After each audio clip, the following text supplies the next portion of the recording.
जब वतन की अस्मिता ही डोलती हो लक्ष्य खोकर, शब्द शर से लक्ष्य का संधान कविता है सुनो। क्षीर सागर के मथन से गरल का प्राकट्य हो, तब शिष्ट के कल्याण हित विषपान कविता है सुनो। वाह।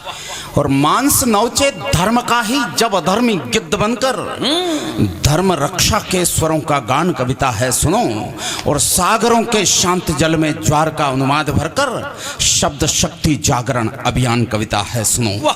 इस अभिनव अभियान में मैं सनातन धर्म का प्रहरी योगेंद्र अक्षर का अभीष्ट अनुष्ठान करता हूँ।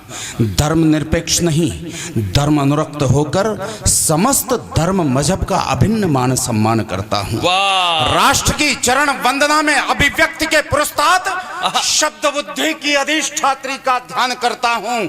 और अत्यंत अनुद्दत भाव से नतशीश होकर विद्वत मंच सहित सुजानगढ़ के प्रांगण में विराजमान तमाम देशभक्तों के चरणों में प्रणाम करता हूं। मेरी कविता शब्दों का सोलह श्रृंगार नहीं है, और मेरी कविता छंदों की मीठी रसधार नहीं है। मेरी कविता प्यासे भंवरों की गुंजार नहीं है, और मेरी कविता सावन की मदहोश बहार नहीं है। मेरी कविता हंसी ठिठोली का व्यापार नहीं है, काव्य मंच की मर्यादा का कारोबार नहीं है। मेरी कविता सामंतों का वंदनहार नहीं है, और हंस वेश में जिस्म फरोशी का दरबार नहीं है। मेरी कविता ओज भरी भाषा के द्वार खड़ी है, भूषण दिनकर की ड्योढ़ी पर पहरेदार खड़ी है।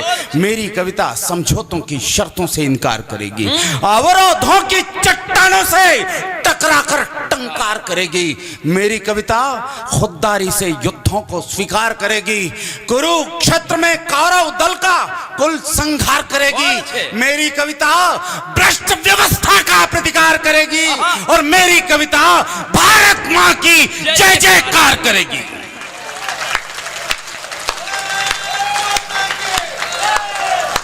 कमाल है, क्या शब्द संयोजन है यार, वाह वाह वाह। मेरी कविता भोले शंकर का विषपान कहेगी, सागर तट पर कुपित राम का शर संधान कहेगी।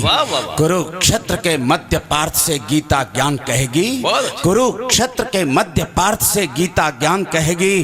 और शब्द शब्द में मेरी कविता हिंदुस्तान कहेगी, शब्द शब्द में मेरी कविता हिंदुस्तान कहेगी।